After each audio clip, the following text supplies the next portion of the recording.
감사합니다. 네. 우리 한번 기도하겠습니다. 네. 하나님 아버지 감사합니다.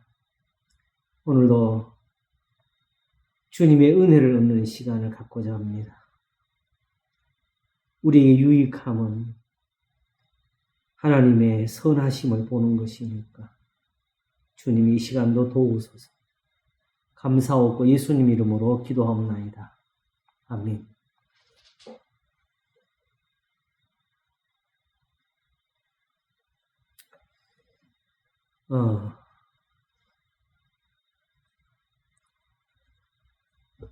자, 오늘은 지난 시간에 미리 예고했던 부분을 일단 우리가 도전을 해보도록 하겠습니다. 바로 고린도전서 15장 27절과 28절입니다.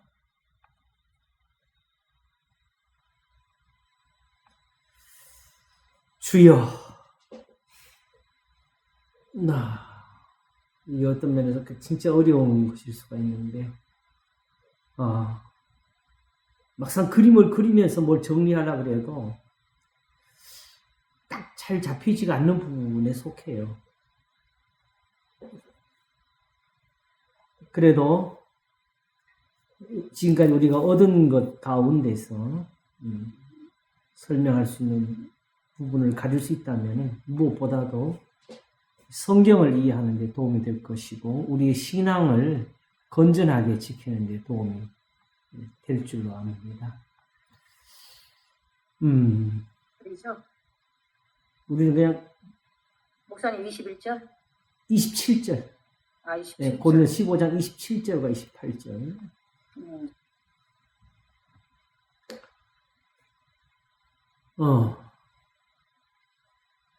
여기를 아마 거의 피하고 싶을 거예요. 왜냐하게 되면 이 부분에 오게 되면 우리가 가지고 있는 기본적인 그 삼위일체 개념이 큰 충돌을 일으켜요. 한번 읽어보겠습니다. 고린도전서 15장 27절과 28절. 만물을 저의 발 아래 두셨다 하셨으니 만물을 아래 둔다 말씀하실 때에 만물을 저의 아래 두시니가 그 중에 들지 아니한 것이 분명하더라. 자, 요것은 분명하게 예수님을 가리키는 겁니다. 그렇죠? 네. 그 다음에 만물을 저에게 복종하게 하신 때에는 아들 자신도 그때의 만물을 자기에게 복종케 하신 이에게 복종케 되리니. 만물을 그 발 아래 둘 때까지 너는 내 발등상에 있으라. 할 그 표현을 여기에 가져와서 예수님에게 적용한 것인데, 그러면 분명히 예수님은 이 만물에 들지 아니한 것이 분명하더라 함으로써 기본적으로 그리스도의 신성에 관한 논의는 끝난 겁니다. 27절에서. 그렇죠? 그러므로 뒷부분에 무엇이 나오든지 간에 염려할 것이 없어. 이걸 가지고 문헌하는 거예요. 근데 28절에는 만물을 저희에게 복종하게 하신 때에는 아들 자신도 그때에 만물을 자기에게 복종케 하신 이에게 복종케 되리니. 이렇게 나와요. 그죠? 이게 엄밀히 말하면 가장 절정이죠. 이게 엄밀히 말하면 성경의 끝이 종점이에요.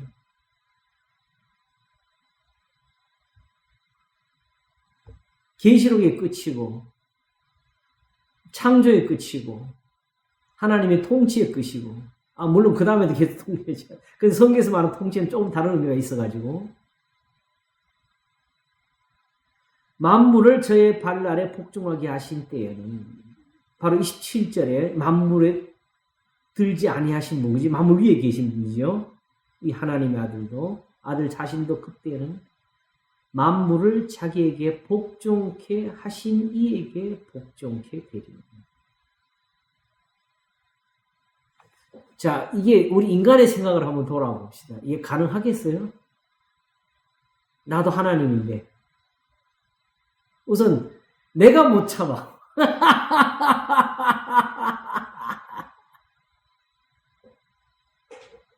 하나님, 쉽게 말하면 하나님이 하나님에게 복종한다는 이 개념이 우리 머릿속에 안 들어와요. 들어올 틈이 없어.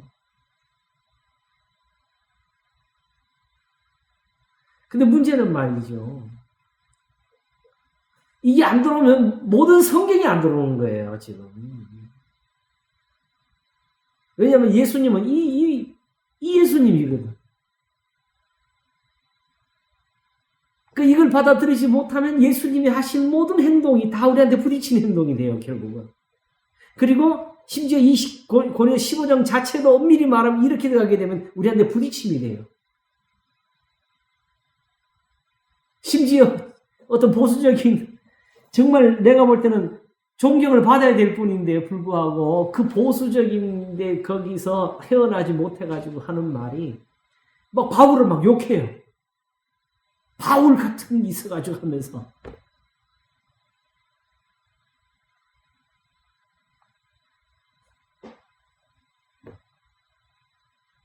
거꾸로 말하면 바울에 빠진 사람은 또 마태를 가지고 손가락질을 하지. 왜? 이 서신하고 복음서하고 쓰여진 연대를 따지면 서신이 먼저 쓰여졌어. 복음서는 나중이야.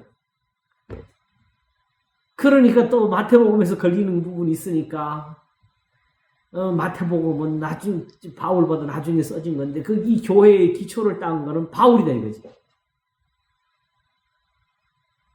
이렇게 지나치면 또 나중에 가서 교회를 세운 건 바울이냐 예수님이냐까지 나온다니까. 망령이죠. 전부 다 망할 사람들이죠.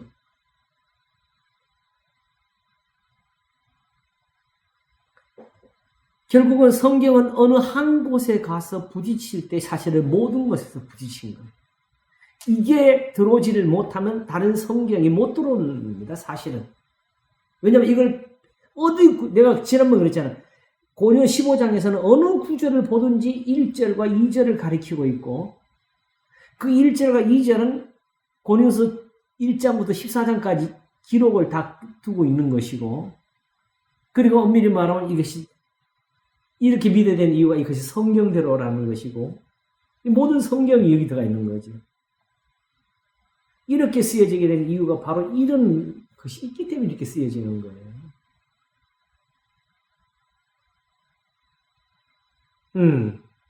저도 사실은 어려웠던 거죠. 이제 조금 들여다보는 순간.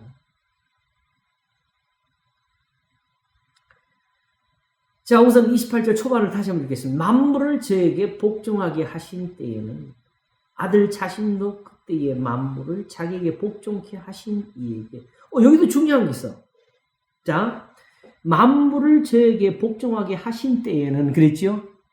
근데 이게 주님의 능력이나 주님의 권세가 아니고 뭐예요? 아들 자신도 그때의 만물을 자기에게 복종케 하신 이에게. 여기가 그러면 이대로 하게 되면 바로 뒤에 가서 이는 하나님이 만유에 줄여서 만유 안에 계시려 하심이라 하는 이 구절은 너무 당연한 거죠. 만물을 그 발 아래 두셨다 하셨을 때에 이거조차가 예수님이 스스로 하시는 것이 아니고 하나님이 그렇게 하시는 것이라는 거죠.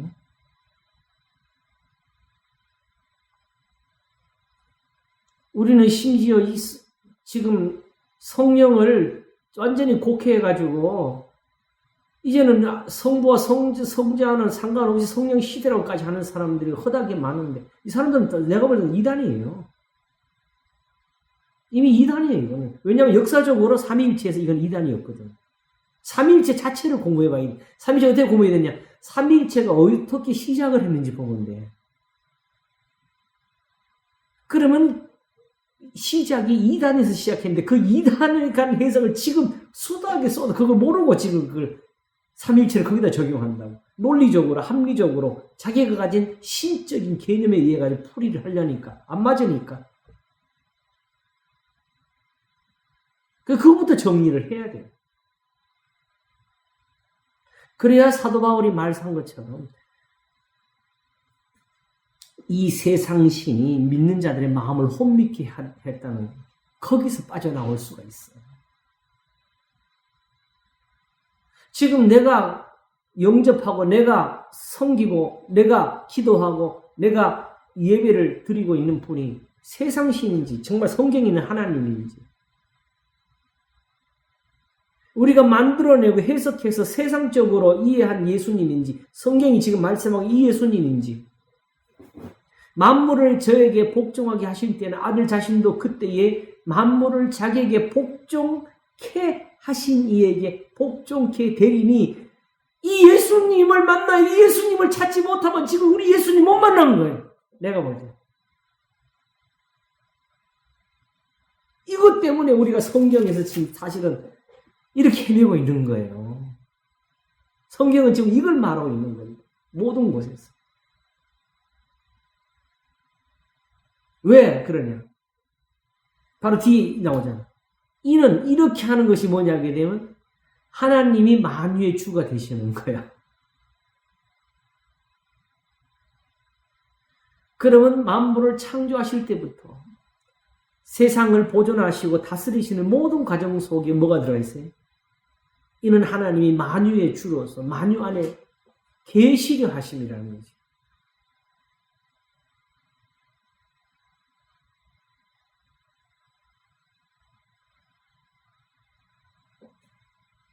우리가 단순히 가지고 있는 신의 그 개념으로서는 절대로 이 성경을 못 풉니다. 그리고 풀어서도 안 돼. 그럼 또 다른 신이 나오니까. 어디를 풀든지 다른 신이 나와.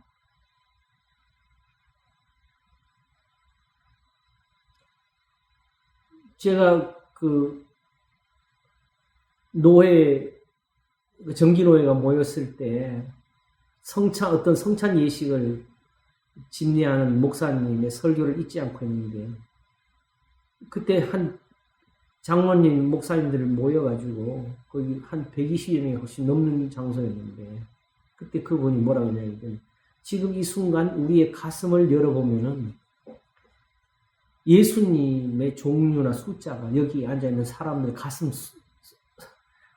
숫자만큼 나오게 될지도 모르겠다.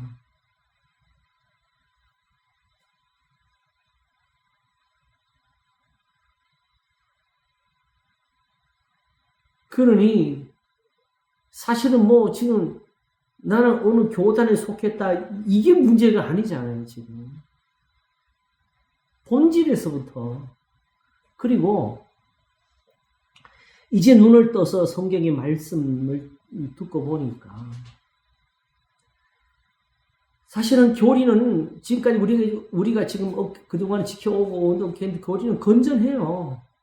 교회에 유익한 거예요. 그럼에도 불구하고 역사적으로는 그 교리가 건전하게 쓰기보다는 악하게 더 많이 쓰였어요. 예수님은 사람들을 찾아서 살리라고 우리를 보내셨는데 우리는 마치 그 이슬람이 한 손에 칼도 한 코란 들고 이거 믿을래 죽을래 하는 것처럼 사실 교회도 그것을 했어 역사적으로. 심지어는 개신교하고 가톨릭하고 싸울 때 그때에 사실은 우리가 종교개혁사를 보게 되면요. 거기도 왜 이렇게 복잡하고 어려웠지 하는 생각이 드는데 그게 다 보게 되면 거기도 정치적인 게 들어가 있어서 그래요. 그러니까 마고라고 들어보셨죠? 마고 왕비라고 프랑스 종교개혁이 일어날 때 그 마고라고 하는 그 공주가 이제 그 결혼식을 하는 날 카톨릭 사람들이 일제히 일어나가지고 결혼식에 참여한 그 개신교인들을 다 죽여버리거든요. 그 결혼식이 피로 물드는 거죠. 그럴 때 이제 그 사람하고 결혼하고 했던 사람이 영국의 국왕인가? 뭐 그런 것 같은데 그 사람이 살기 위해 자기는 카톨릭이 되겠다고 해요. 고백만 하면 돼요. 그러다가 또 정치적인 이유로 다시 거기서 또 자기는 개신교인이 돼. 그러다가 또 다시 카톨릭이 돼요. 그런 식으로 해서 자기가 살 길을 찾아요. 자, 그럴 때 카톨릭이 무슨 의미래요? 그때 개신교가 무슨 의미가 있어요?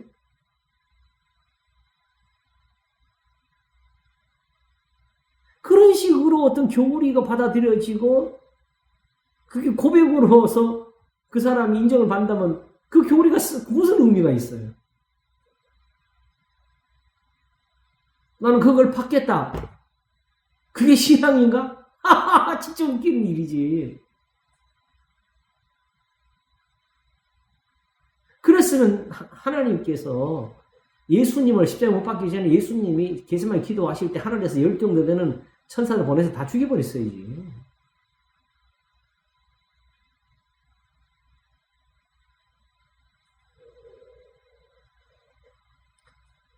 그러므로 사람을 살리고 교회를 지키려고 한 것이 그게 그렇게 쓰이게 되면 또 악하게 되는 거죠. 그렇게 된 이유는 하나예요, 내가 볼 때. 그거는 다 정치적인 게 들어가 있었고, 그리고 종교 지도자들이 거기 자기 먹고 살 걸 거기다 걸어서 그래. 그게 파괴되면 자기가 지금 앉아있는 자리가 유지가 안 되었거든.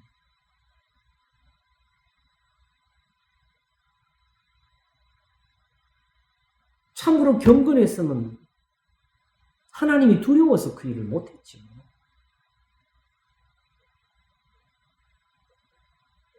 이와 같이 오늘도 여전히 성경을 그런 식으로 우리가 절대로 써서는 안 돼요.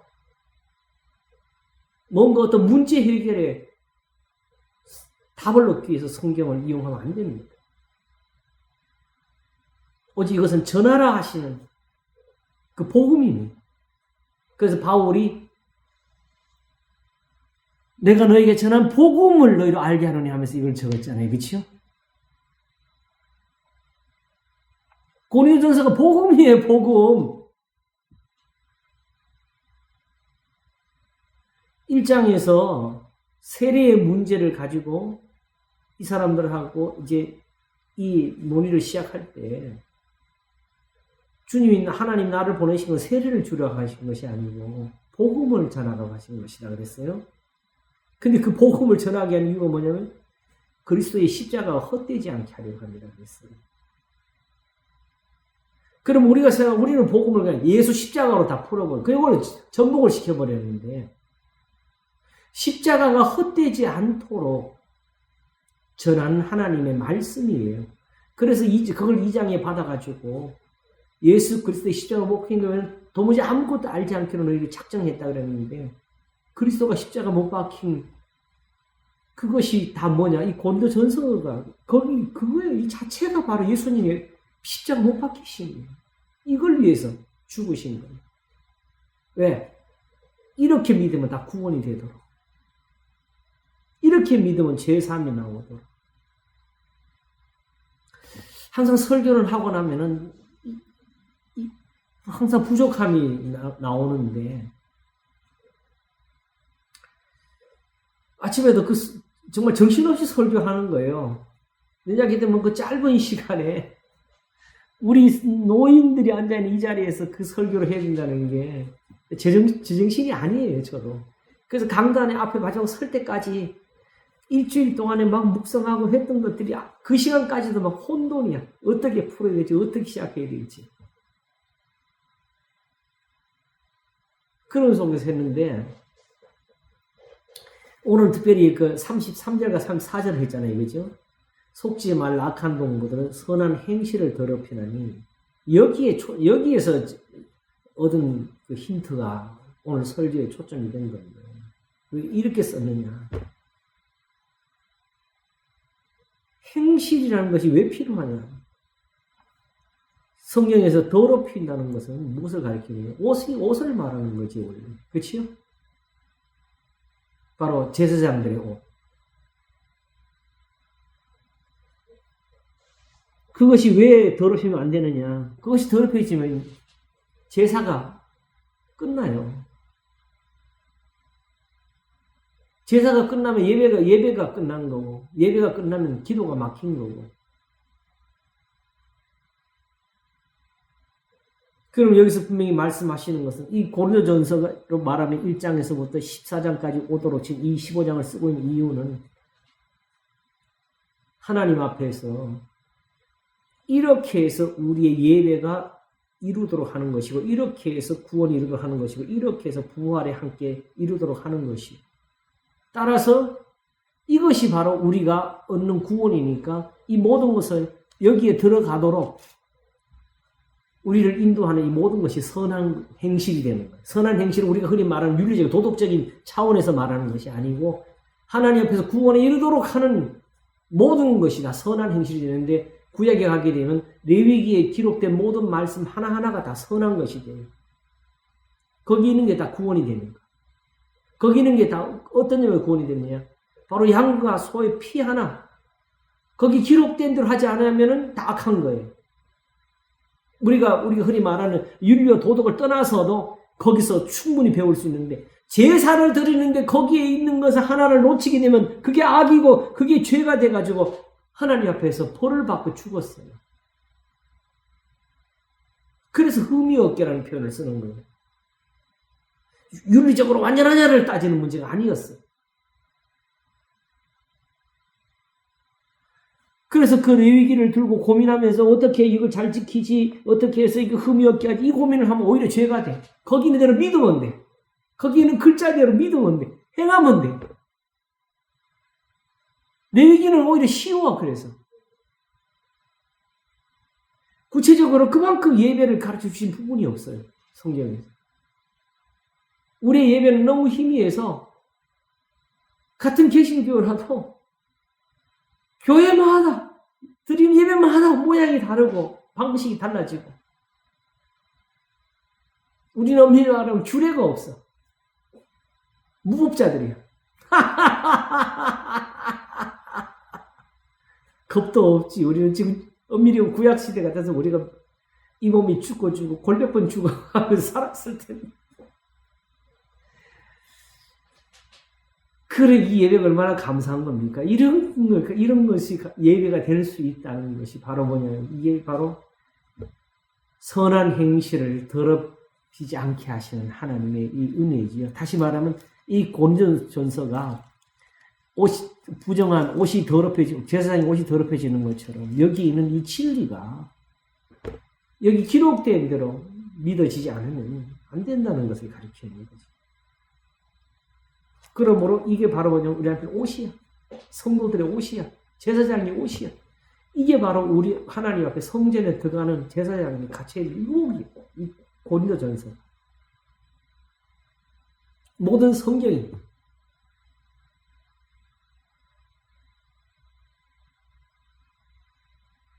그걸 믿어야 돼.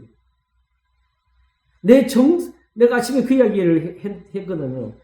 결국 제사를 내가 드리는 거예요. 그 제사장 왜 필요했느냐?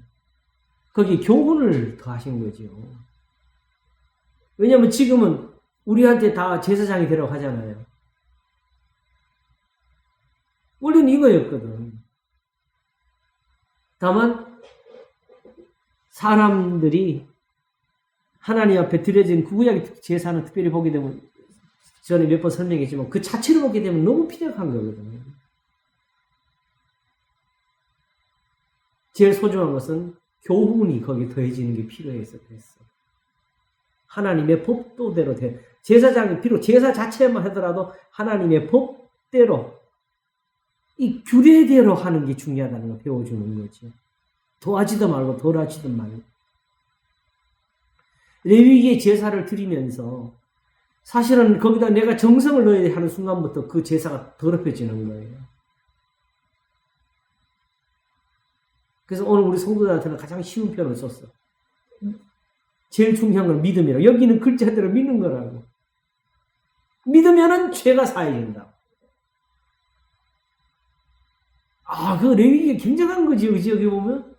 이 복잡한 성경을 딱 거기 번지의 물 하나에서 모든 걸 다 풀어놓으셨잖아.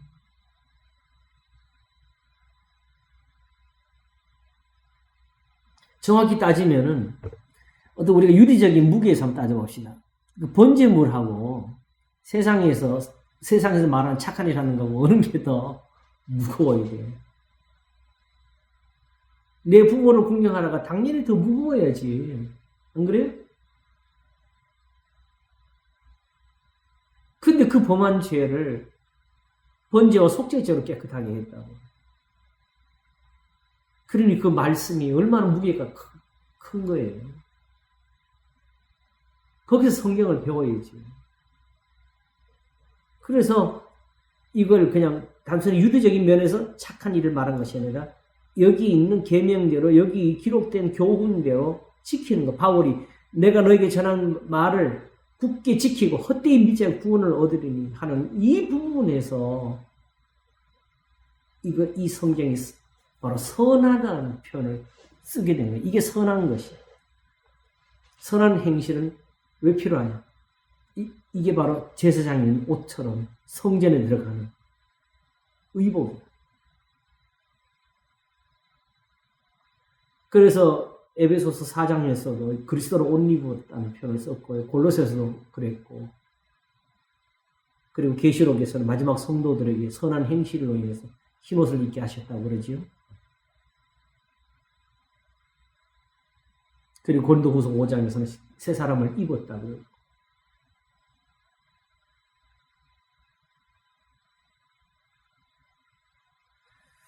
주여, 진짜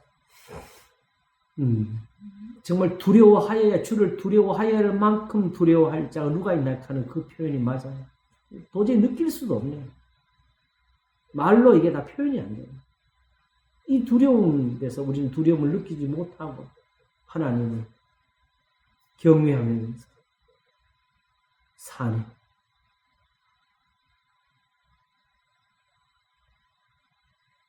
자, 어쨌든 일단 요 부분까지는 문맥을 우리가 좀 이해를 했지요, 그죠? 그럼 이제 제일 핵심은 뭐가 되겠어요? 이렇게 되는 이유 가장 목적이 마지막에 이는 하나님이 만유의 주로서 만유 안에 계시려 하심이라는 이게 목적이잖아요, 그죠? 이게 이해가야 예수님 자신도 아버지께 나라를 바치고 복종하게 되는 그 이유를 우리가 듣게 될 거예요.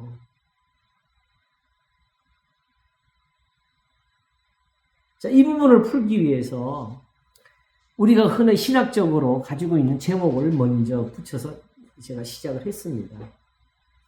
사실은 지금 모든 교회나 역사적으로 신학이 집중하고 있는 것은 그리스도의 신성입니다. 그 삼위일체도 사실은 우리가 삼위일체 하면서 성부, 성자, 성령을 말하는 것 같지만 항상 중심 어디에 둬요? 그리스도에게. 그래서 심지어 어떤 사람은 마지막 축도를 하는데 이제는 우리 주 예수 그리스도의 은혜와 여기까지는 대부분 그냥 나오는데 그 다음에 아버지 이제는 성령으로 오셔서 우리 안에 내주하고 계시는 예수 그리스도이신 아버지 이렇게까지 풀어. 이거 이단입니다. 삼위일체의 아주 시작이 된 이단이에요.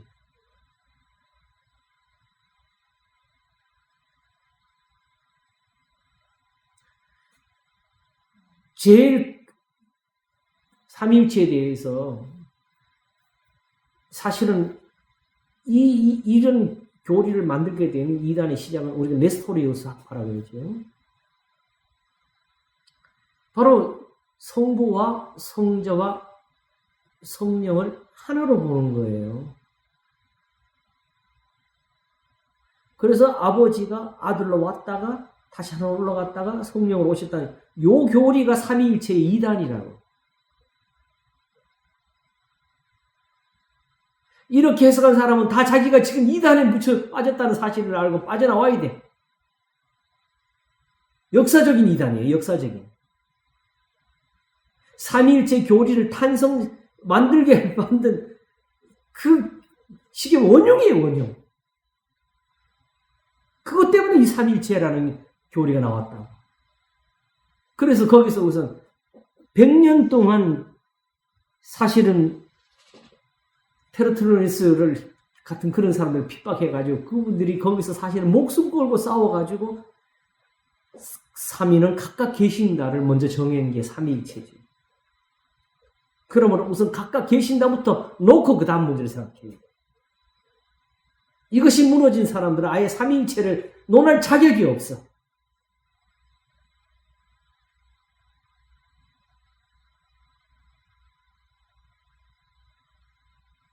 그래서 제가 삼위일체에 대해서 설교를 계속 올렸을 때 시작에서 참 마지막에 모든 교리는 악에서 시작했다고.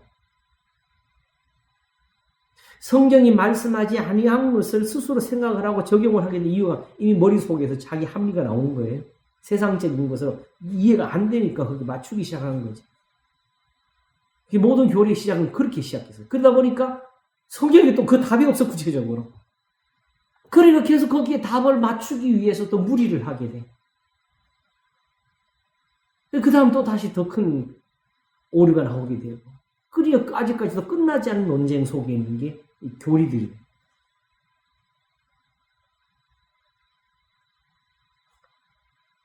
그렇게 해서 각각 계신다가 정립이 되니까 그 다음에 이제 아리우스라는 사람이 쉽게 말하면 나타나가지고 각각 계시는데 그렇기 때문에 조금씩 신성의 차이가 있다.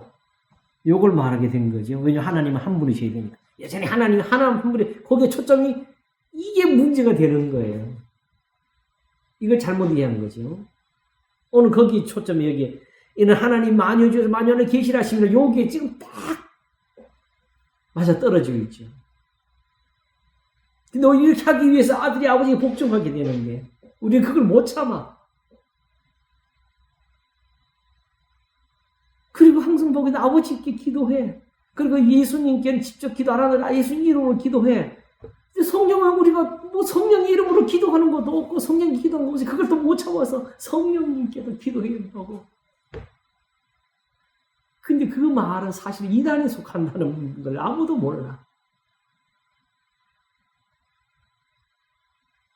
누구든지 거기에 대해서 자신 있게 말을 하려면 역사적으로 돌아가서 그럼 나는 네스토리우스파다라고 말을 해야 돼요. 나는 정통에서 떠났다고 스스로 선언을 해야 돼요.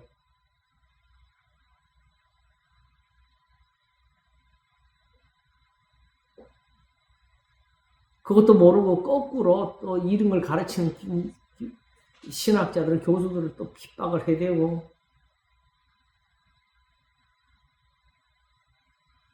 그러니 우리가 그 적그리스도라는 그 성경의 표현을 이해할 때는 어떤 그 왜 사이비 이단의 교주 항상 이런 거 마귀 뭐 이렇게 생각 거기에 풀지 말고 적그리스도는 사상입니다.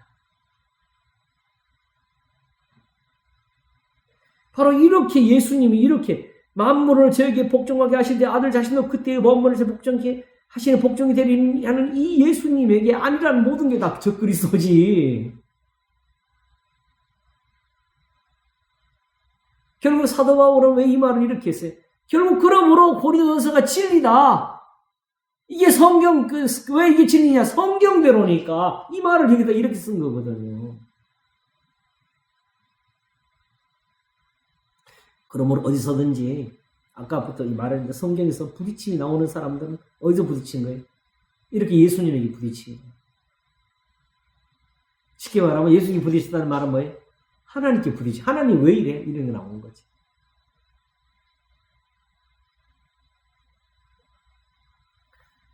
자, 그러면 이제 왜 그렇게 교회가 그리스도의 신성에 대해서 관심을 두고 거기에 초점을 맞추는 신학을 펼쳐왔는가? 사실은 이게 묘하게도 우리는 그리스도를 믿는 신앙으로 살았어요.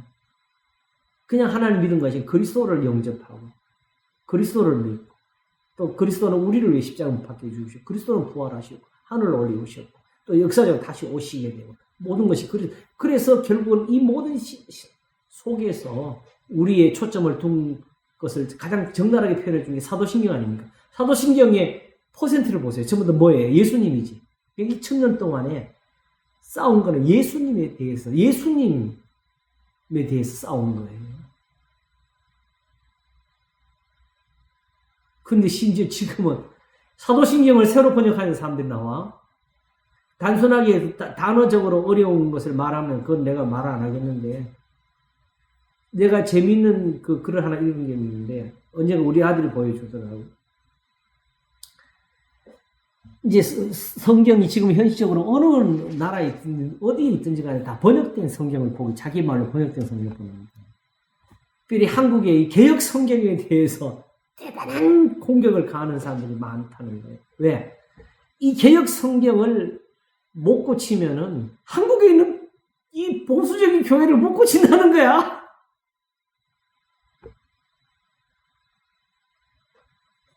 근데 내가 볼 때 웃기는 게 있어요. 그러면 현재 보수적인 그 신학을 가진 사람들이 이 개혁 성경을 두고서 지금 이대로 믿고 있냐? 아니면 다 뜯어 고쳤어요. 아까 뭐 삼일체로 그렇게 뜯어 고쳐져 있다고 지금.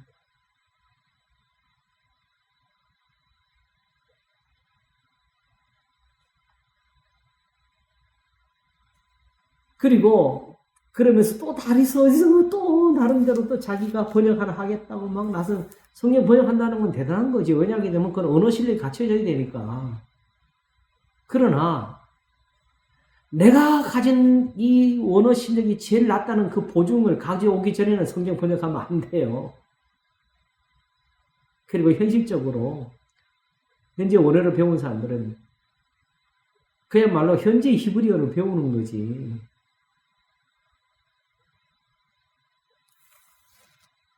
그리고 유대인들도 현실적으로 지금 현재 이 율법을 못 지키고 사는데 누구한테 가서 배워요? 지금은 어떻게 살아야 되냐면 하나님 이 성경이 살아있어. 이대로 살아있어요. 때문에 다 이렇게 살면 돼.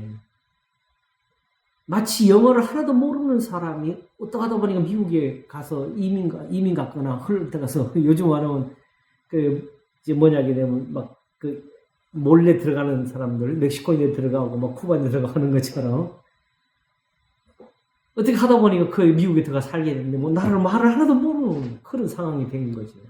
성경을 그렇게 지금부터 이해하면 돼. 내가 이게 무슨 말이냐 하고서 이제부터 그걸 어디서 배워야 돼? 그 나라에서 살면서 배워야 되겠죠. 성경에서 다시 다 배우면 돼요. 이 말의 뜻 자체를 사전에서 찾지만.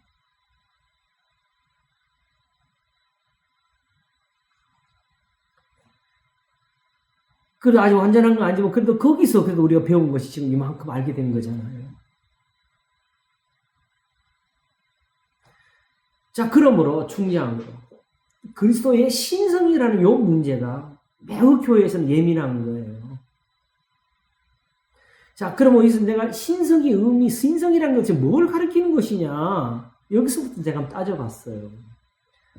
신성이라 하면은 곧 신이냐 아니냐 하는 문제를 논하는 거지. 신성이 없으면 신이 아니죠. 그죠? 그리스도의 신성의 문제는 그리스도가 결국 뭐냐? 신이냐 아니냐. 이 문제를 논하는 거예요. 다시 말해 우리한테는 하나님이냐 아니냐. 이 초점이 가 있는 게 삼위일체의 초점이고 그리스도의 신성에 관한 논의를 하게 되는 이유입니다. 그러면 그리스도의 신성을 논하는 데서는 사실 이 질문이 나온 거예요. 예수님은 하나님이 아니신가? 하나님이신가? 근데 답을 낼 것도 없이 이미 여기서는 나왔지요. 만물을 저의 발 아래 두셨다 하셨으니 만물을 아래 둔다 말씀하실 때 만물을 저의 아래 두시니까 그 중에 들지 아니한 것이 분명하도다. 아까 제가 이것부터 짚고 이야기했지, 그죠? 이 상황에서 28절 이해가 되게 되는 거예요. 그러므로 사실은 성경은 굳이 그걸로 우리한테 굳이 구별해가지고 이걸 이해했냐 아니냐 이걸 따지지도 않고 있는데 우리는 거기에 빠졌어요. 그리스도의 신성이라는 이 문제가 성경에서 이렇게 논할 때하고 우리가 논할 때는 하나의 차이가 있는데 우리가 말할 때 신성은 어떤 점의 신성이냐면 우리가 지금 하나님을 다 알아요 몰라요? 모르잖아요. 단지 신, 절대자. 이 점에서 그리스도의 신성을 지금 논하고 있기 때문에 바로 여기서 사실은 문제가 등장하게 됩니다. 우리가 따지면 하나님께는 이런 논의를 안 했지요. 어느 시대에서 하나님의 신성을 묻는 질문은 없었어요. 그러므로 하나님은 신이다. 이 부분에서 아무런 의의가 없고 다만 그리스도의 신성을 논했으니까 그리스도가 누구냐? 이 질문이 계속 있어졌던 것이고 여기에 대해서 답이 있어졌던 것이고 그래서 소위 우리가 말하는 기독론이라는 것이 나오게 되고 다만 이 기독론이 가지고 있는 건전성은 역사적으로 적어도 이 현재 가진 우리가 이 기독론에서 벗어나 있는 그런 질문이나 신앙들은 적어도 기독교 아니다라는 것을 보여주는 것이지요. 기본적으로.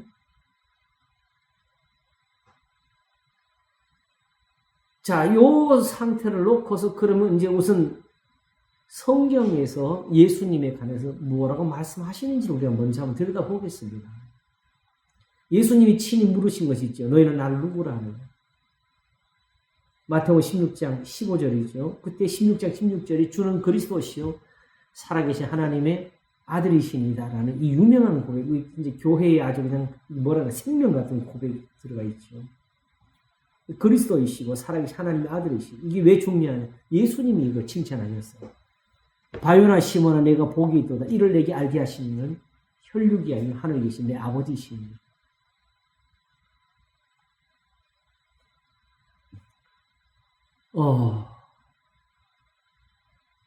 나는 이게 노래 가사를 만들 때 주님은 그리스도시요 살아계신 하나님의 아들이시니 하고 2절에서 예수님이 가르쳐 이를 너희 알게 하시는 사람이 아니요 하늘에 계신 내 아버지시니라 이렇게 내가 풀어서 가사를 적었는데 왜 혈육이란 말이 어려운 것 같아서 근데 이제 놓고 보니까 이걸 이해를 시켜야 되겠어요.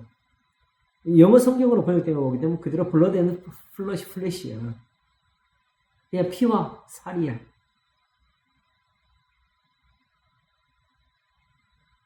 그 성경에서 굳이 이것을 쓰게 되신 이유는 이렇게 표현하는 이유는 뭐냐면 제사를 두고 한 거지.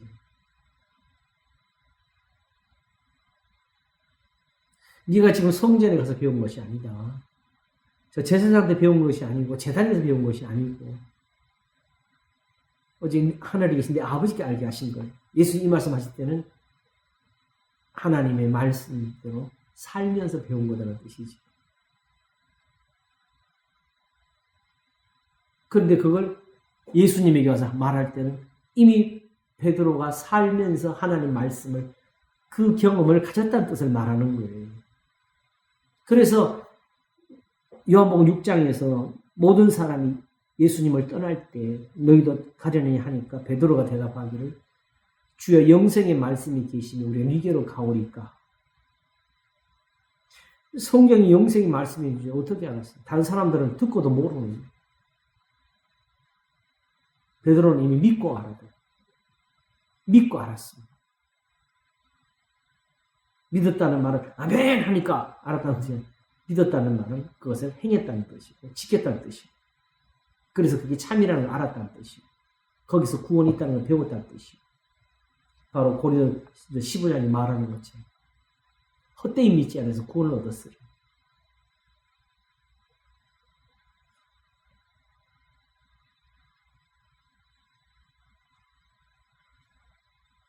자, 그러면 이제 예수님을 가리켜서 살아계신 하나님의 아들이라고 했을 때 이게 그리스도이신가? 그리스도가 신이신가? 아니면 조금 하나님과 비슷한 유사 본질인가 해서 하나님의 아들을 말한 것인가 아닌가? 요 질문을 우리가 예수님 하나님의 아들이시면 이 하나님의 아들이 뭘 가리키는 것이냐? 요 애매한 그 부분이 나오니까 또 그런 질문들이 나오는 거예요. 그래서 여기서 한 가지 질문을 확인하고 또 지나가자고 내가 글을 적었는데 신성이 무엇을 가리키는 것이냐? 신과 비등하여 닮았다는 뜻이냐? 아니면 본질 신 모든 면에서 한 분이 하나님과 동등하면 예수님에 관해 특별히 성경에 나온 동등을 말하는 그런 의미냐? 우리가 그리스도의 신성을 물을 때는 비등하고 닮았다는 뜻이 아니고 후자.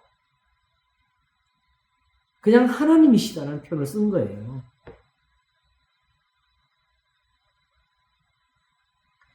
막연히 천사나 세상에서 흔히 악마라고 일컫는 마귀와 같은 어느 영적 존재인지를 질문하는 것은 본질 그리스도의 신성을 묻는 이 토의에는 들 수가 없습니다.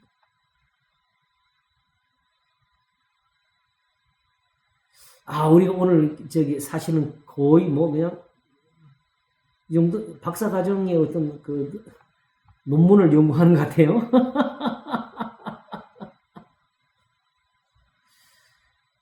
고린도후서 4장 4절에 아예 이 표현을 썼지요. 그리스도는 하나님의 형상입니다.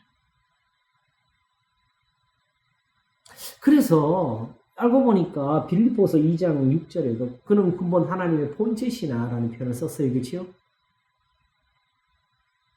근데 그 본체시라는 그 표현에서 사실은 이게 말로서는 우리한테 여전히 어려운 거죠. 그리스도 하나님의 본체시나. 그래서 단순하게 이제 육체가 오시기 전에 가지셨던 그 영광에 대해서 말하는 줄, 그래서 그렇게 이해를 했었어요.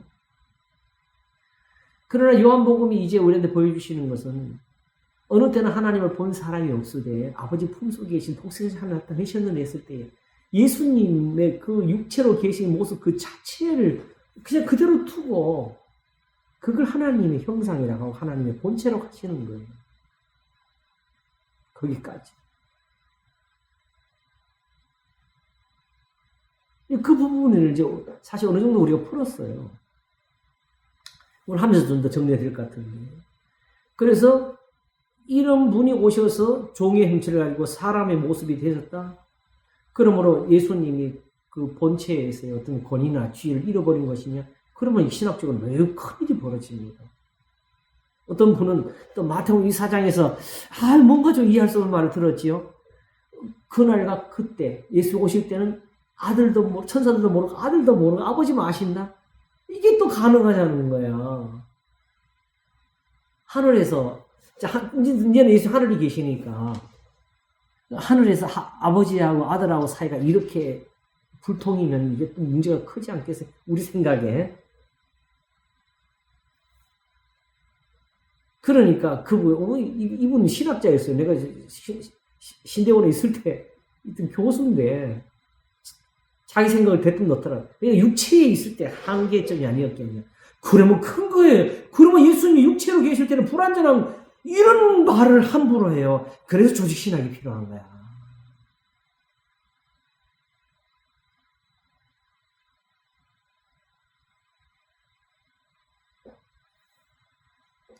조직신학을 단순히 학교에서 학점 따는 과정으로 받아들인 사람들은 이런 의미, 가치, 의미를 못 느끼지요.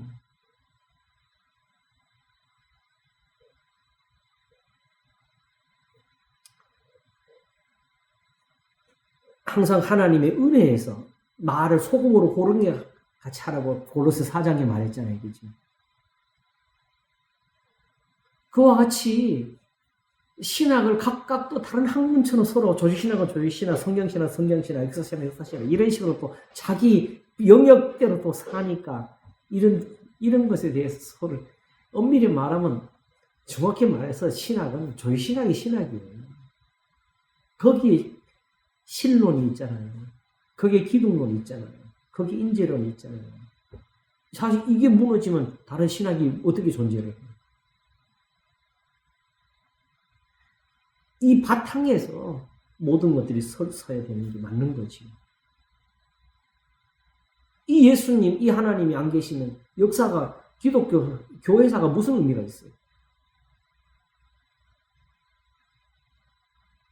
오직 이것이 있어가지고 이것을 두고서 쉽게 말하면 그리스도가 하나님이냐 아니냐 이 논쟁이 이어져 와서 여기까지 와서 오더라도 그 과정이 교회를 만든 거 아니겠어요?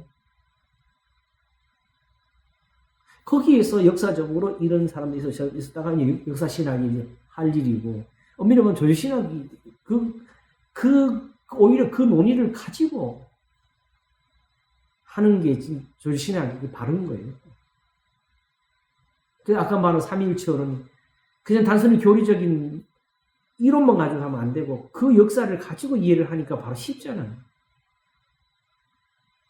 그래서 삼위일체론은 한 교리가 아니고 두 교리. 먼저 삼위가 만들어지고 그 다음에 거기에 대한 이론이 나오니까 아니다. 이 세 분은 각각 계시는데 신성에서는 하나다. 이렇게 결론을 가진 게 삼위일체죠.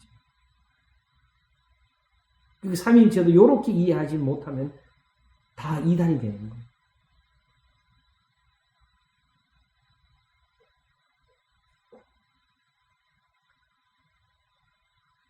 자, 골로새서 1장 15절 17절 우리가 읽었던 데죠. 그는 보이지 아니하시는 하나님의 형상이 모든 창조물보다 먼저 나신 자니 만물이 그에게 창조되리에 하늘과 땅에서 보이는 것들과 보이지 않는 것들과 혹은 보좌들이나 주관들이나 정세들이나 권세들이나 만물이 다 그로 말미암아 그를 위해 창조되었고 또한 그가 만물보다 먼저 계시고 만물이 함께 섭니다. 골로새서 1장 15절에 17절. 이건 뭐 너무 제가 사실은 제 나름대로 기독론이라는 것을 정리할 때 이것처럼 도움을 주신 말씀이 없어요. 그리스도의 신성에 대해서 이보다 더 확실한 말이 어디 있어? 이들은 믿으면 뭐 논의할 게 없지요.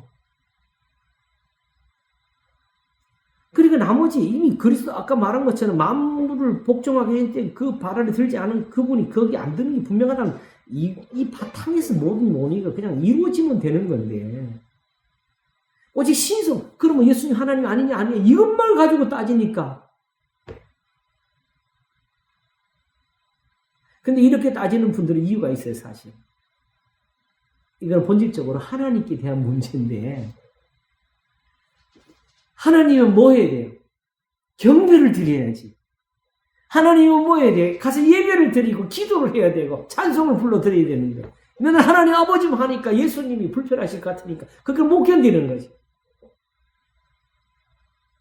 그러니까 신을 항상 생각할 때는 신에게는 쉽게 말하면 예배라는 것을 관련시켜서 경배, 절을 해야 되고 빌어야 되고 이 개념에서 신을 찾은 사람들은 성경의 이런 부분을 이해할 수가 없습니다.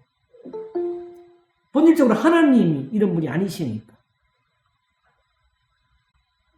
그 예수님이 교회에서 신성을 물을 때는 본질적으로 뭐에 관해서 하나님이시면 절해야 되고 하나님이시면 경배를 드려야 되고 하나님이시면 기도를 해야 되는 점에서 그리스도의 신성을 우리가 지금 논하고 있는 거기에 초점을 같이 두고 있어요. 그러니까 지금 거꾸로 그리스도의 삼위일체론이 역으로 돼가지고 예수님이 결국 그 자리에 올라가야만 이해가 되는 그런 부분이 나오는 거예요.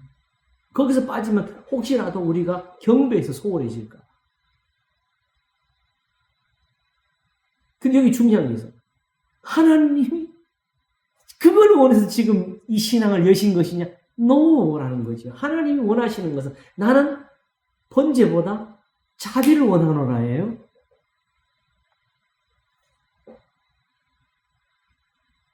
하나님께서 지금 예배를 안 드린다고 우리를 나무라신 것이 아니고 성경에서 말할 죄라는 것은 하나님의 계명대로 살지 못하는 모든 악에 대해서 말하는 거죠. 근데 우리는 그 죄도 꼭 하나님 성경 안 성경 예배에서 안 해서 이것만 가지고 따진다고. 하나님은 그걸 안 따지셔요.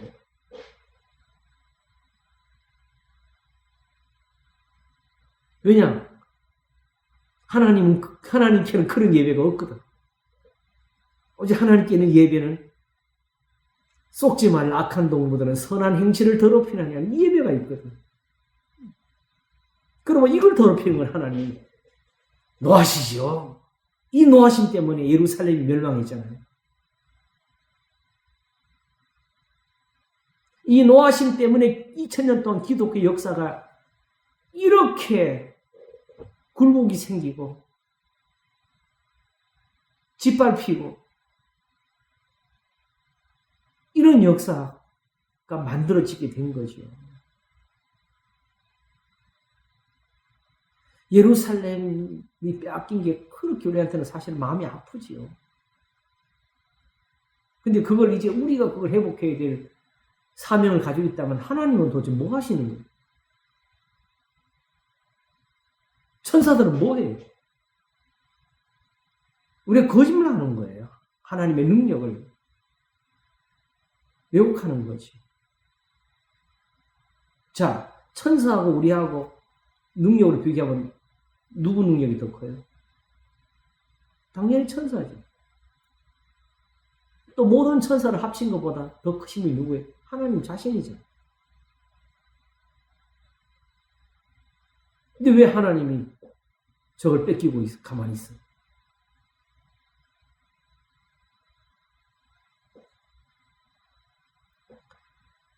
그 구약 성경에 사사에 보면 기도원 있잖아요. 기도원이 바알을 때려 부쉈잖아요. 그러니까 사람들이 몰려와서 기도원 아버지 아들 내놔! 신을 부쉈다. 그 아버지가 그걸 어떻게 막았어요? 그 바알이 신이면 바알이 알아서 할 걸 니들이 왜 나서냐고 했잖아요. 그래서 그 사람은 돌아가는데 우리는 그것도 못 지켜. 그만큼도 우리는 그걸 하나님을 몰라. 바알을 그렇게 해석할 수 있으면 하나님은 더 큰 분이니까 당연히 모든 걸 하나님께 맡길 수가 있는 거죠. 그리고 오히려 예수님은 십자가에 달려서 죽으실 때도 욕을 욕으로 악을 악으로 갚지 아니할 것을 오히려 본호를 남기시면서 죽으셨잖아요. 모든 걸 아버지께 맡기고 공의를 심판하신 자에게 맡기고 아무도 탓하지 않으시고 왜냐하게 되면 주님이 죽으시는 이 모습 자체가 바로 뭐예요? 복음이. 이것이 바로 저들이 돌아와야 될 본향이. 예수님이 죽으시는 이 모습이 바로 그들이 찾아가야 될 목자가 계신 그 자리라고. 예수님이 목자가 되시는 자리, 그 위치죠. 지금. 그래서 영원의 목자와 감독 되시는 돌아왔느냐 하면서 베드로 전서 2장을 쓰고 있었어요. 그렇게 마쳤죠. 그리고 3장이 펼쳐지죠. 악을 버리고 선을 택하라. 선을 향으로 고난받는 하나님의 뜻일진데 다 예수님이 십자가에서 배워주시는 거예요. 그래서 사도 바울도 이 교훈을 주면서 그리스도의 십자가 못 박힌 거 외에는 아무것도 아니야 도움을 작정했다. 너희들이 지금 고난받고 있니? 그리고 내가 특별한 비법으로 기도를 가르쳐 줄까? 어떤 헌신을 가르쳐 줄까? 이것이 아니고 오직 이 교훈에서 잘못됐다고.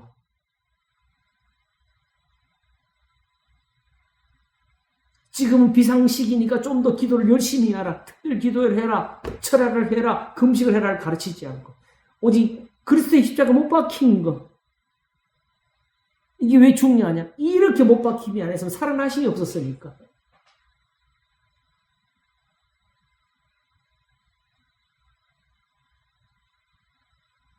이 성경대로를 알아야 돼.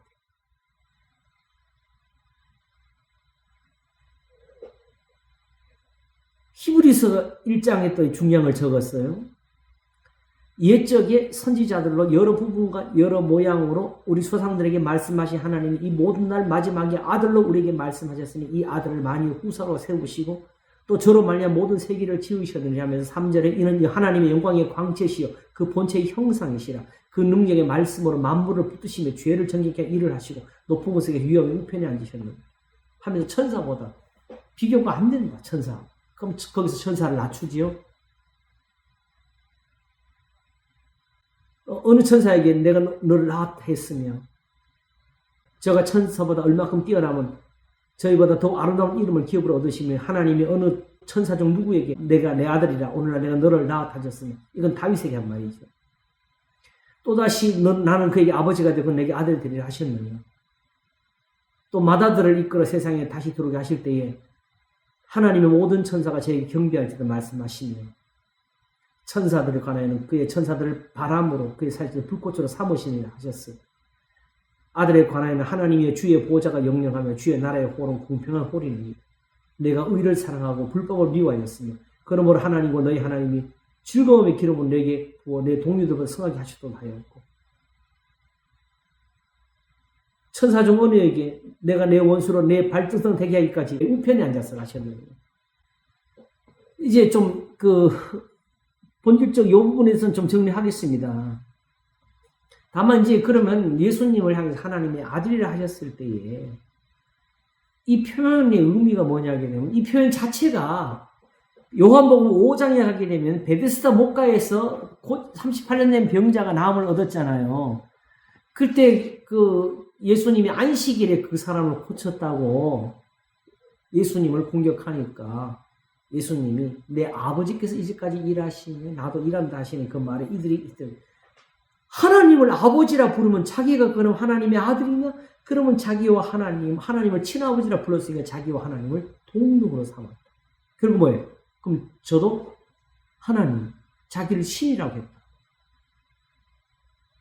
그래서 예수님을 죽이려 했다.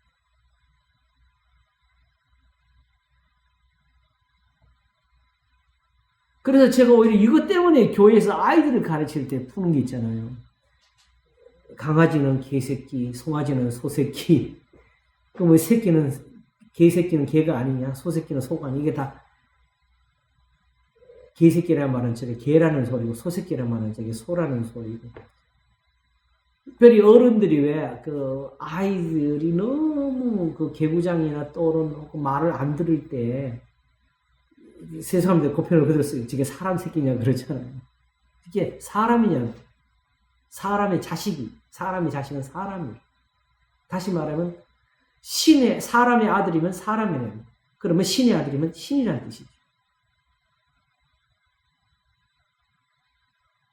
천사 중 어느 누구에게 이 표현을 쓸 수가 없는 것처럼 예수님에게 대해서는 단지 베드로의 신앙 고백이 아니라 모든 성경에서 하나님의 아들 예수 그리스도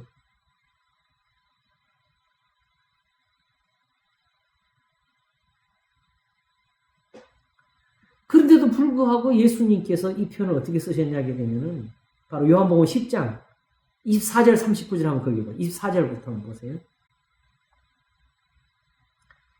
유대인들이 에워싸고 가로되 당신이 언제까지 우리 마음을 우혹케 하려나이까 그리스도여든 밝히 말하시오. 자, 여기서 보게 되면 이들은 지금 그리스도만 해도 예수님한테 뭔가 돌 던질 용어가 된다는 의미하는 거예요. 예수께서 대답하시되 내가 너희에게 말하시되 믿지 아니하는도다. 내가 내 아버지의 이름으로 행하는 일들이 나를 증거하는 것이오늘.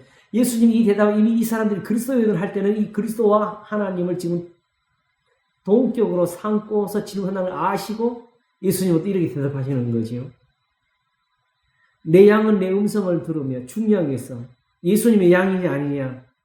이 양은 내 음성을 들으며 오늘 이걸로 스스로 내가 그리스도인인가 아닌가를 판단해 볼 필요가 있습니다. 예수님이 말하는 이런 것들이 귀에 들어오는지 안 들어오는지. 내 양은 내 음성을 들으며 나는 저희를 알며 저희는 나를 따르느니라. 이대로 예수님을 따르려는 아버지께 그 나라를 바치고 아버지 앞에 복종하는 예수님을 따르는지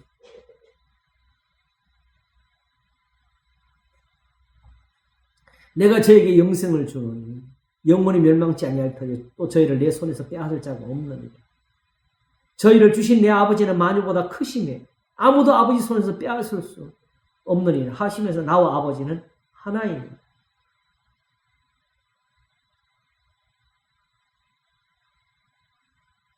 결국은 예수님이 가지고 계신 이 모든 권세는 누구한테서 온다는 뜻이 아버지한테, 이 하나님 아버지한테 온다는 거고. 그리고 같은 요한복음 뒤편에 14절과 15절 가게 되면 아버지는 나보다 크시다고 말씀하셔요.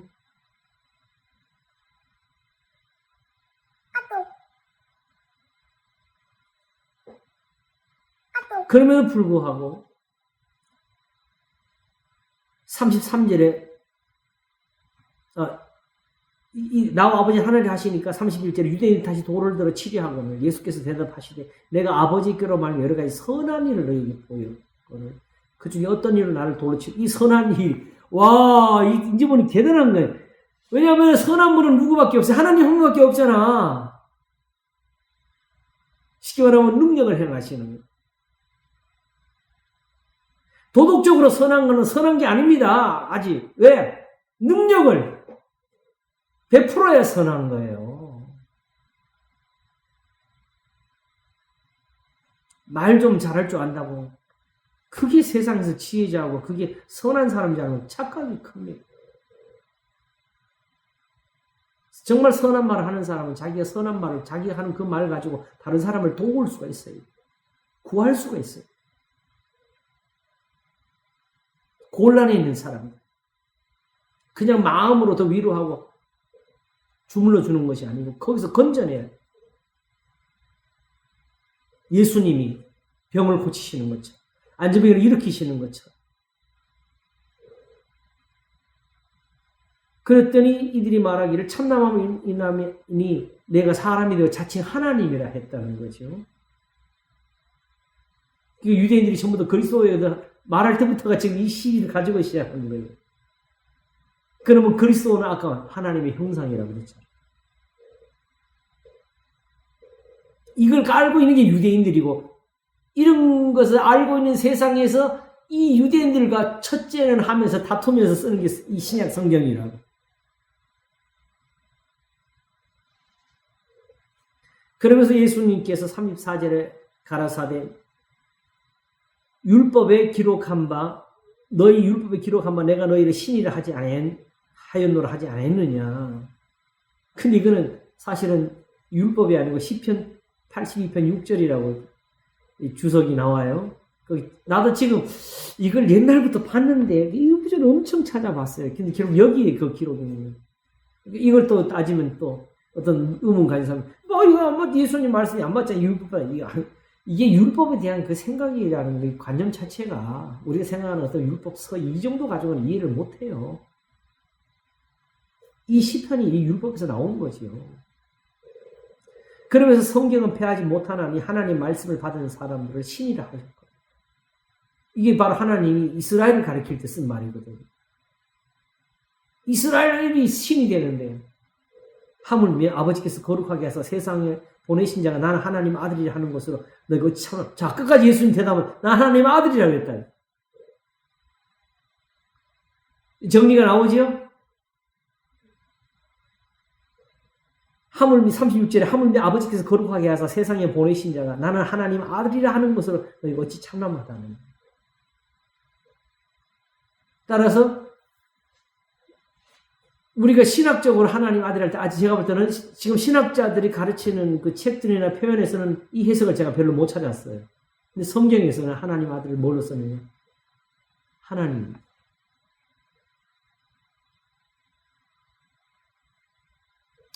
그러므로 제가 아까 처음 시작할 때 그리스도의 신성이라는 문제가 신과 비슷하다는 문제냐 그냥 신이라는 문제냐 이 따짐을 놓고 논할 이 시작에서는 이미 끝난 거예요. 성경에서.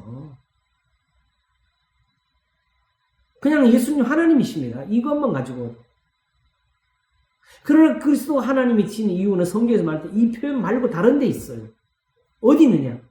오늘 읽은 본문 바로 28절 끝입니다. 이는 하나님이 만유의 주로서 만유 안에 계시라시면 이 하나님이 되시는 거예요. 예수님이 세상에서. 아버지와 하나가 되셔야 되니까. 자, 이거 보세요. 이 마지막에 이제 아들 자신도 아버지께 복종하게 한다 그랬잖아요. 나라를 바칠 때라 그랬으면, 그치요? 그러면 하나님이 만유의 주로서 만유 안에 계시라심을 했을 때에 이게 그때 가서 비로소 이루어진 일이면 지금 세상에서 이 하나님이 계셔야 안 계셔요? 안 계시는 거지. 그러면 그때까지는 하나님이 야 나도 하나님 좀 하자 아들아 언제냐 하나님이 결국 아들을 독촉하셔야지. 그런데 오히려 그리스도께서 지금까지 세상에서 이렇게 능력을 가지시고 이렇게 모든 권세를 가지시는 것이 모든 것이 다 뭐예요? 아버지께서 마녀보다 크심으로 뺏어갈 자가 없는 그 권세 때문에 얻으신 거잖아요.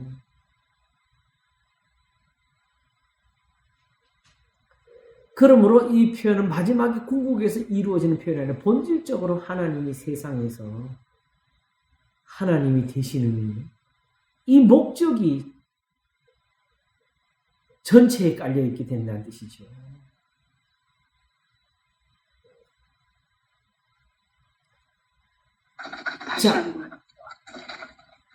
자, 여기서 아까 본질적으로 이렇게 그리스도의 신성을 성경에서 이렇게 보는 것과 우리가 신학적으로 논쟁 중에서 가져오는 것 차이가 갖게 된 이유가 뭐냐? 본질적으로 하나님께 대한 이해의 문제라고 했어요. 세상에서는 신이 되면 경배를 받아야 돼. 높은 자리에서 나야 돼. 우리는 신을 찾아가야 될 의무가 있어. 그래서 우리한테는 없는 인성이 나와야 되는데 영성이 나와야 돼. 안 보이는 하나님 우리가 찾아서 만나야 돼. 내가 찾아가야 돼.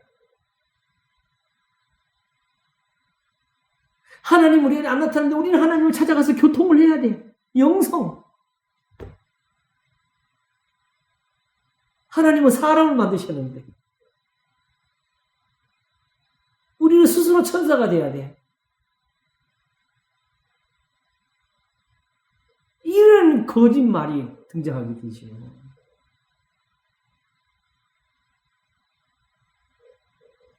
그러나 오히려 이 성경은 영성을 말씀하시는 것이 아니고 도마에게도 못자국을 보이시면서 보고 믿으라고 하시는 거고 요한복음 6장에서도 아버지의 뜻은 아들을 보고 믿는 자마다 영생은 이것이라 하시었고 성경은 끝까지 처음부터 하나님이 창조하신 것부터 아브라함과 이삭과 야곱을 증인으로 세우시면서 그들에게 주신 율법과 계명에 가르친 하나님이 그들에게 행하신 그 행사를 기억하는 것. 많은 시편이 항상 하나님 앞에서 그들의 고난이 있을 때마다 생각하는 것은 옛날에 생각하는 거잖아요. 하나님의 손의 행사를 기억하는 것. 왜 저 때는 홍해 바다 갈라졌고, 왜 저 때는 만나를 주셨고, 왜 지금은 우리가 하나님 앞에서 기도를 해도 기도가 막혀 있는가 하면서 고민을 하는 게 시편이지. 시편은 그 고민을 하는데 우리는 그걸 닫아버려. 이 시대는 그게 끝났다고. 이럴 때 전도서가 준 대답이 중요하죠. 옛날이 어제보다 나으면 어찌민고. 그 말을 쓸 수 있는 성경밖에 없어요. 세상에서. 옛날이 어제보다 지금 다 옛날보다 지금이 낫지. 문병사하고. 근데 지금 오직 성경에 있는 것만 지금 없어. 아무리 과학의 발전소에 날아도 하나님 지금도 바로의 군대를 홍해바다에 집어넣는 것처럼 하시면 지금 우크라이나 전쟁 그칠 수가 있고요. 저 중동이라는 저 전쟁도 단번에 막으실 수가 있어요. 그치게 할 수가 있다.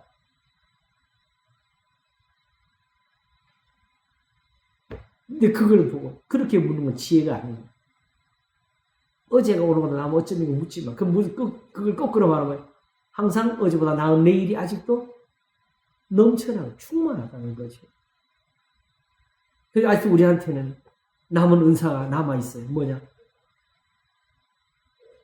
내 이름으로 내게 구하면 내가 시행하리니 하시면서 나를 믿는 자는 내가 하는 일을 저도 할 것이 이보다 큰 것 다리니 이제 더 이상 과거를 안 하는데 예수님이 이제 기준이 돼가지고 이는 내가 아버지께로 가미니라. 오직 그거 뭐예요? 성경대로 죽으시고 성경대로 살아나시는 것 때문에 우리한테는 뭐가 남아요? 우리도 바로 그리스도를 본받아서 사는 게 남으니까. 바로 고린도 15장 1절과 2절이 은사로 남으니까. 그래서 이 고린도 전서가 은사가 되고 성경 전체가 은사가 되고.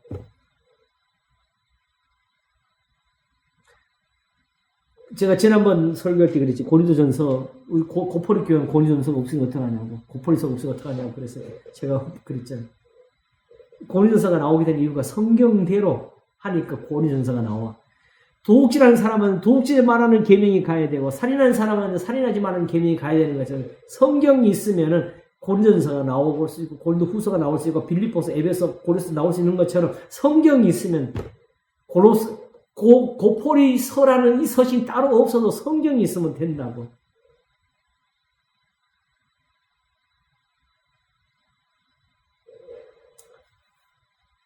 자, 제일 중요한 것은 뭐냐 하게 되면요. 바로 신에 대한 그 개념 문제예요. 성경에서 말하는 하나님은 이걸 이해하셔야 돼요.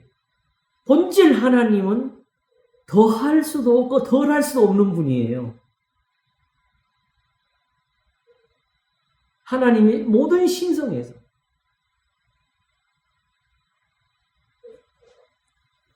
그래서 하나님은 본질적으로 죽은 자를 살릴 수가 있는 분이시고요. 없는 것을 있는 것 같이 부르실 수가 있는 분이시고요. 그래서 이 하늘과 땅이 하나님의 말씀으로 나왔다는 것이 믿음이 되는 것이고,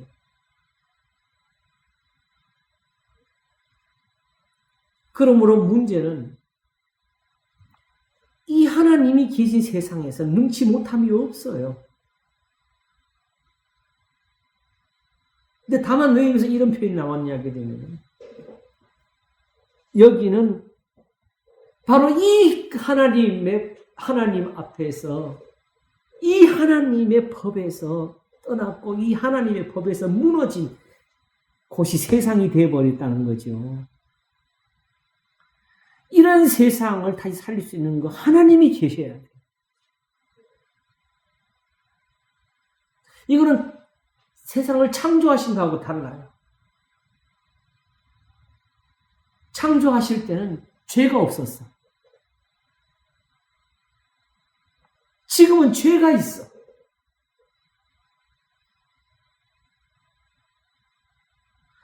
그런데 불구하고 이 죄인을 버리면은 아무것도 아닌데, 하나님이 세상을 이처럼 사랑하사가 이 성경이 시작이 되는 거예요. 끝이 되는 거예요. 그럼 뭐예요? 하나님을 모르는 곳에 하나님을 아는 것이 만들어져야 돼요. 하나님이 떠나신 곳에 하나님이 다시 계셔야 되는 것이 만들어져야 돼요. 하나님이 진노를 베푸셔야 될 곳에 오히려 구원을 주셔야 되고 사랑을 쏟아내는 이것이 있어져야 되고,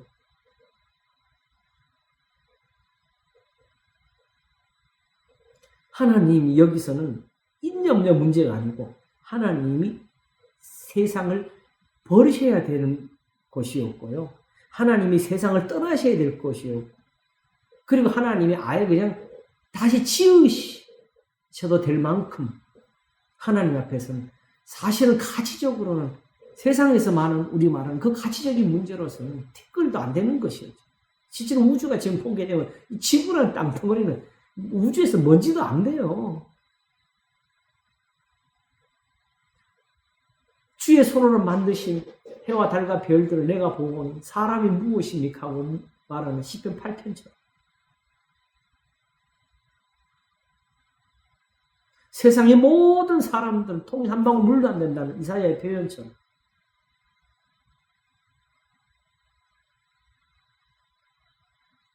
그냥 싹 뒤집어버리면 끝나는 세상을 오직 하나님의 의로우신 하나 때문에, 선한 자비하심 때문에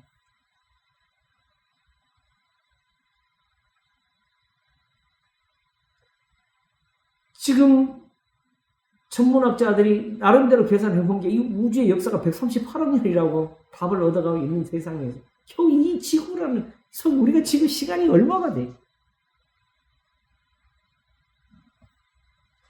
이걸 하나님이 못 보이셔가지고 역사 속에서 시간이 이렇게 존재하는 건 여기밖에 없어요. 하나님께는 아무것도 아니에요. 천년이 하루가 천년 같은 건.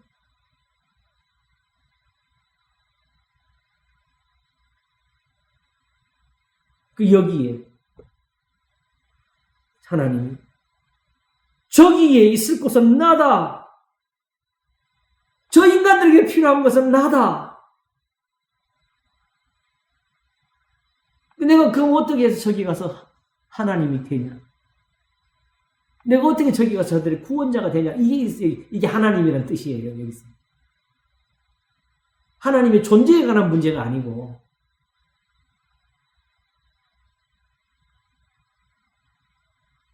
구원하시는 분으로서. 그러니 단순히 하나님의 존재의 의미만 가지고는 이 진리가 성립할 수가 없어요. 왜냐하게 되면 진지하게 하나님의 진노로 끝이 나야 됐을 것이니까. 그러므로 본질 전능하신 하나님이 이대로 세상에서 그 형상을 그대로 가지고 전능하신 분이 되어가지고 죽은 자를 살리는 일을 하시는 분이 되어야 된다면 그 하나님이 되시기 위해서는 여기는 뭐가 필요하냐? 성경에 있는 대로 쉽게 말하면 진리가 필요합니다. 어떤 진리? 아침에도 왜 선한 행실을 더럽히면 안 되는 이유? 제사장이 옷을 더럽히면 뭐가 끝나? 속죄가 끝나. 죄가 씻어져서 모든 레위기가 가장 중요한 거기선 죄가 씻어져요. 죄를 짓느냐 아니냐 완전하게 지키느냐 이걸 따질 때가 악한 거야. 하나님 앞에는 용서받지 못할 죄가 없어. 그리스도를 부정하는 거 빼놓고는. 그냥 하나님 앞에 내 죄를 다 맡겠다고 그게 아니고 죄를 지으면 가서 씻어요. 그래서 모든 기도의 결론은 속죄예요. 사함을 얻는 거예요.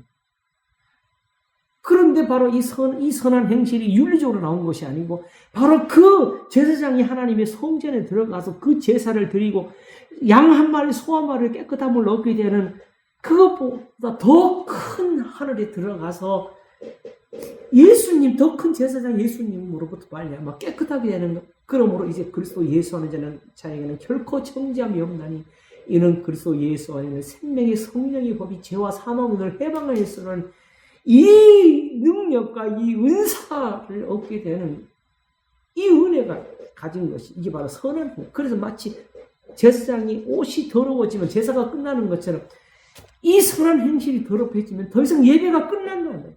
기도가 없다. 속죄가 없으니까.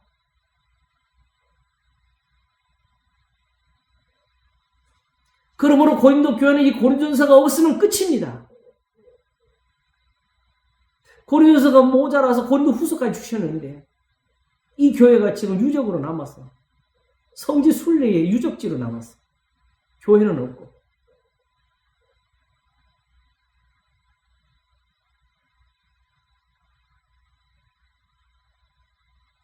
사실 이 말을 하면서 저는 굉장히 두려운 게요. 사실 저는 이 교훈에서 너무 멀리 있는 사람이에요. 사실 제 자신은. 그래도 불구하고 이 구원의 소식을 들으면 누구보다도 이걸 사랑하고 이걸 하나님 앞에 얻고자 하고 지금 노력하는 몸부림을 치는 사람 중에 하나거든요.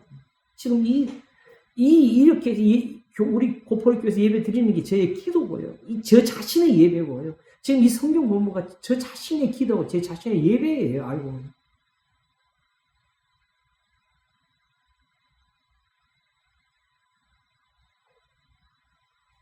우리도 지금 못지않게 우리는 전쟁을 안 하면서도 저쪽에 전쟁이 한다고 지금 전쟁하는 사람들 이상으로 고통을 받고 막 두려워하고 떨고 있는데 진짜 전쟁 나면 어떡할 거예요?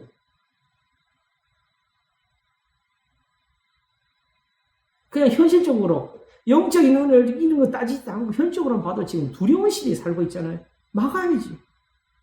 기도해야지. 근데 기도보다는 투쟁을 하는 교회가 되어버려서 지금.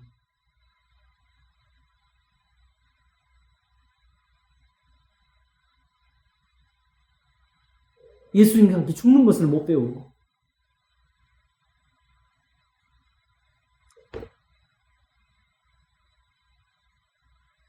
자, 이제 이 문제의 뜻을 알겠지요? 이러니까. 예수님이 이렇게까지 하시는 이유 자체가 이게 모든 게 진리 때문에 성경대로거든요. 아시겠지? 성경을 이루시기 위해서. 그래서 베드로가 예수님 잡으러 온 대제사장 종이 귀를 잘랐을 때에 그걸 고쳐주시면 하시는 말씀이 내가 아버지께 구하면 하늘 12명 더 되는 천사를 보내 나를 구하지 못하겠냐. 그러나 그렇게 할 수 있는데 그렇게 하게 되면 이런 일이 있으려면 성경이 어떻게 이루겠냐. 성경을 이루는 게 더 중요해. 그게 바로 하나님이 세상에서 만유의 주여서 만유 안에 계시를 하십니다.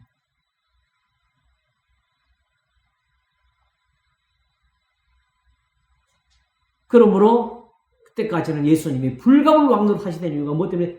이 진리 때문에. 다시 말하면 왜 아버지께서 아들에게 모든 권세를 주셨느냐 하게 되면 이 세상, 하나님이 세상을 다 하나님 스스로 권세를 가지기 위해서는 하나님이 스스로 진리를 내셔서 하는 것처럼 이 진리가 있게 되면 또 그대로 거기에 의로움을 주지 못하시면 하나님이 아니신 하나님은 거짓말을 못하시잖아요.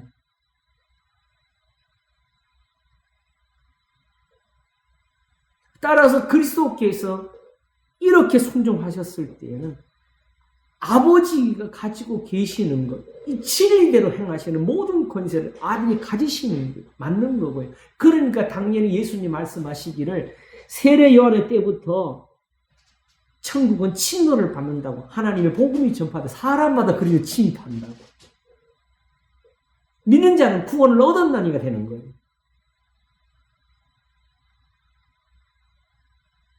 야곱에게 이스라엘이라고 하셨을 때 왜 하나님과 사람으로 더불어 겨루 이겼다 했잖아요. 이 이김의 의미가 천사하고 씨름해서 이겼다는 뜻이 아니에요. 그거는 가르치려고 교훈하려고 하신 거고 제일 중요한 거는 뭐냐 하게 되면 야곱이 지금 그 야복강을 못 건너는 이유잖아요. 형이 자기를 죽일까봐 식구들 다 보내놓고 그걸 야곱에게 건너갈 수 있도록 도와주시는 거죠. 너는 건너가도 안 죽는다. 왜? 너는 하나님과 사람을 이겼어. 이 이김이 뭐냐? 옛날에 전쟁을 얘기하는 거예요. 지금 이란하고 미국이 싸우고 있는데 그 전쟁에서 마지막 막판 싸움이 뭐예요? 너는 무조건 항복해라잖아요. 저기는 그걸 못하겠다는 거, 조건을 뭐하나 걸겠다는 거잖아요. 원래 그 전쟁 항복은 마지막에 자기가 죽게 됐으니까 왕이 자기는 살아야 되겠다고 해서 모든 걸 내주는 거지요. 다시 말하면 하나님하고 사람이 어떻게 싸워서 이겨요? 말이 안 되는 거죠. 근데 뭐가 있냐면 하나님이 내시는 진리가 이걸 만들어요. 우리가 기도하면 하나님은 들어주셔야 되는 이 의로움이 있는 거예요. 그래서 야곱아, 네가 원하면 다 된다. 네가 구하면 다 하나님이 들어줘야 되는 거예요. 이걸 배워주시. 이게 진리라고. 이렇게 예수님이 성경대로 죽으시고 성경대로 살아나셨고 불가고도 왕노래야 되는 이유가 있고 하늘과 땅의 모든 것을 내게 주셨어요.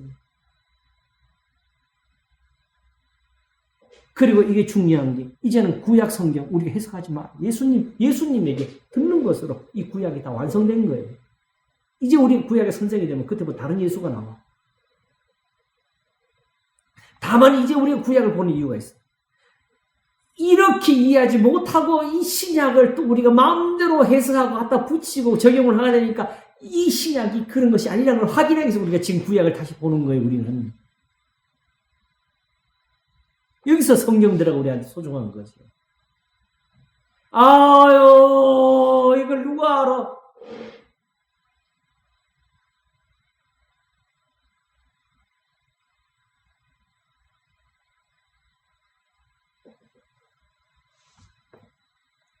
몇 사람이라도 좀, 단순하게 그냥 종교적인 그 예배나 그 종교적인 의무로서의 그 기독교의 행위를 버릴 수 있으면 좋겠어요. 그러면 기도가 시작되니까.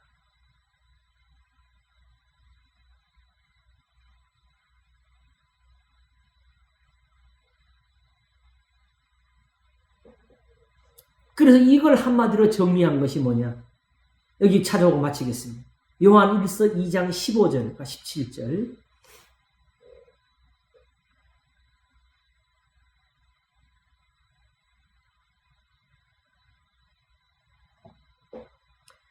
이 세상이나 세상에 있는 것들을 사랑치 말라. 이게 뭐냐면 어떤 윤리 도덕 어떤 오락 이걸 말하는 게 아니고 여기서 어떤 종교적인 행위들, 세상에 가지고 있는 신적인 개념들에 나오는 모든 종교적인 행위들에서 말하는 거예요. 이게 들어와 있으니까 교회에도 결국은 사도 바울이 디모데후서 적은 것처럼 아시아의 사람 다 나를 버렸다. 저밖에 하나도 없다. 근데 그들에게 허물을 돌리지 않기를 원한다. 왜냐하면 그들 아직도 자기 스스로는 하나님을 버리지 아니했고 아직은 그리스도의 기독교 모양을 가지고 있고 예배를 한다는 거죠. 그러니까 우리가 여기에 양심의 마비가 오는 거예요. 그럼에도 바울은 다 버렸어. 함께 한 자가 없어. 누가 왜요? 이 세상에는 세상에 있는 걸 사랑치 말라. 누구든지 세상에 있는 걸 사랑하면 이런 식으로 예배드리고 살면은 아버지의 사랑이 그 속에 있지 아니하니 그러니 기도가 끝난 거예요. 아버지 사랑이 없다는 말은 뭐예요? 우리가 말했던 유비적인 초연학적인 해석의 사랑이 아니고 다시 말하면 이스라엘에게 주셨던 그런 사랑, 그런 능력이 함께하는 구원은 없다는 거죠.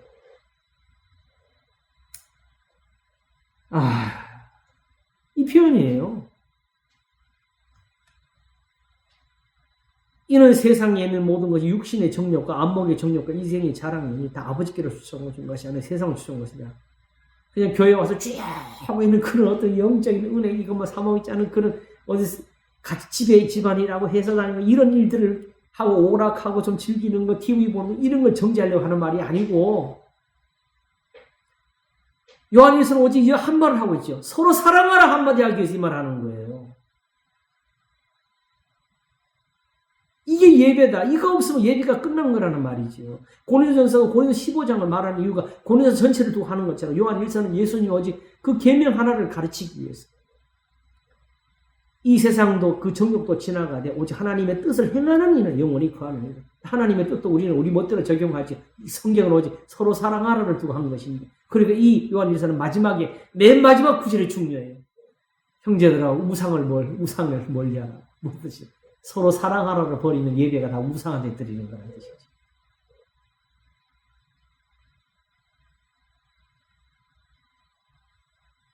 거기는 하나님이 안 계시니까. 그런 걸 가지고 성경은 행위라 그러는 거예요. 육체의 예법, 의식을 가지고 섬기는 거예요. 육체의 행위, 율법의 행위로. 율법에서 바로 그 제사나 예물 드리는 것만 찾으면 율법의 행위, 계명을 지키는 것은 행함. 행하면 이로 그 자체가 죽은 것이라는 교훈이 그래서 나오는 거지. 그래서 원래 예배는 제일 중요한 게 경건이잖아요. 이게 우리 표현대로 하게 되면. 근데 하나님 아버지 앞에서 정결하고 더러움이 없는 경건은 과와 과부를 그 환난 중에 돌아보고 자기를 지켜 세속에 물들지 않은 이것이 이게 경건입니다. 우리는 예배 시간에 옷차림이나 자세나 이런 데서 이거 다 세속에서 온 거지. 하나님께는 없는 거.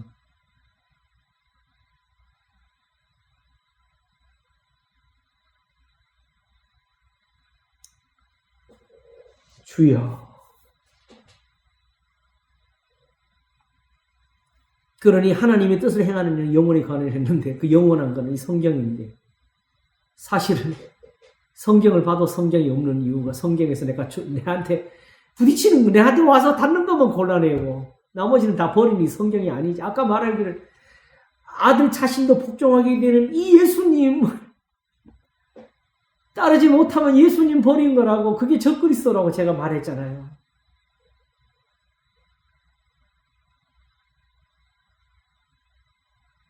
이 예수님이 아니면 예수님이 아니셔요. 그러므로 그리스도의 신성이라는 이 표현이 굉장히 소중하면서도 위험한 거예요. 이 말을 쓰게 된 이유, 그때 신성은 성경에서 말하는 하나님의 아들을 의미해서 말한 것이 아니고 바로 세상에서 말하는 신적 권위에 대해서 적용하는 것이었지요. 근데 그게 뭐가 문제냐? 하나님 자신에 대해서 그걸 적용하면 안 되는 문제였거든요. 이렇게 만유의 주에서 만연의 계시를 하시는 이 하나님을 잊어버린 그런 신이 되는 거죠. 하나님 이 뜻을 우리 이해해요. 그래서 오직 하나님은 어디서 만나느냐? 이제 하나님은 이렇게 생겼다 생각하시면 돼. 요한복음 1장 1절 태초에 말씀이 계시니라. 이 말씀이 하나님 함께 계신 이 말씀이 곧 하나님이시. 이제 하나님은 이 성경이 그냥 우리한테 하나님이신데 이걸 우리 봐도 뭐 안 보이는 이게 하나님으로 안 보이는 게 이게 문제지. 하나님의 얼굴이에요. 하나님의 광채고 능력이고 자비이고 구원이고 지혜이고 이게 예수님이고 하나님이시고 하나이시고 둘이 하나가 되신 거지 여기. 이렇게 만유의 주로서 만유 안에 계시라십니다. 지금 여기서 이루고 있는데 나는 진짜 어느 때 이 하나님 앞에 나아갈까? 주여.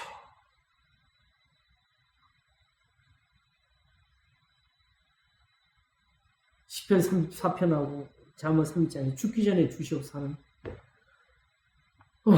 그 기도가 정말 있었으면 좋겠어요. 저한테.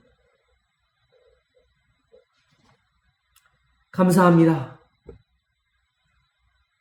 좀 뭔가 좀 2% 부족한 아직 우리 말로 다 이게 표현할 수 없는 부분이 남아 있어요, 그지? 아니 정말 어떻게 하나님이 이렇게 여기서는 하나님이 그대로 세상에서 하나님 되시면서 뭐가 필요하다? 진리가 이대로 예수 그리스도께서 하나님 보좌 우편에 앉으시는 이 진리가 필요합니다. 다시 이 성경이 없으면 세상에 하나님이 안 계신다는 이 표현이 가능한 거예요, 정확히. 근데 이걸 적용하는 성경은 안 돼요. 바울이 여기서 말한 대로 이대로 굳게 지키고 헛되이 믿지 아니했으면 이루어갈 구원 어디라는 이 성경이 필요한 것이죠. 주여, 이래도 아마 성경이 이대로 성경이 이게 전해져야 되는, 이대로 이해가 될지 모르겠니. 자, 또 기회가 오겠지요? 예. 우리 한유사님이 가끔씩 저한테 그래도 한 번 더 해달라는 표현을 했는데, 할 기회가 올 겁니다. 예. 계속. 하나님이 또 단단히 열어주시겠죠. 그래도, 우리가 굉장히 소중한 데서 은혜를 받은 것 같아요. 그렇죠? 예. 성경이 들어오는 것 같아요. 감사합니다. 자, 죽기 전에 소원을 우리도 가집시다. 감사합니다. 네, 한번 기도하겠습니다. 주님, 의인들의 소원이 여기에 있었습니다. 저들이 죽기 전에 보고자 한 것이 바로 여기에 있었습니다. 많은 선지자와 의인들이 보고자 해도 보지 못하였고 듣고자 해도 듣지 못한 것을 너희가 지금 듣고 있다고 하시는 것이 바로 이것입니다. 주님. 주여, 그러므로 저희들을 불쌍히 여겨주시고 저희들을 도와주시옵소서. 이대로 주시는 것이 또 하나님의 뜻이니까 주님이 기뻐하시는 것을 이루어 주시옵소서. 감사하고 예수님 이름으로 기도합나이다. 아멘. 할렐루야. 감사합니다. 감사합니다, 목사님. 주여, 그래도 살면서 흉내는 낼 수 있을 것 같아요. 그렇죠? 예. 감사합니다. 고맙습니다. 감사합니다. 잘 건강하시고요. 예. 네, 고맙습니다. 목사님도 건강하시고요. 사모님도. 예.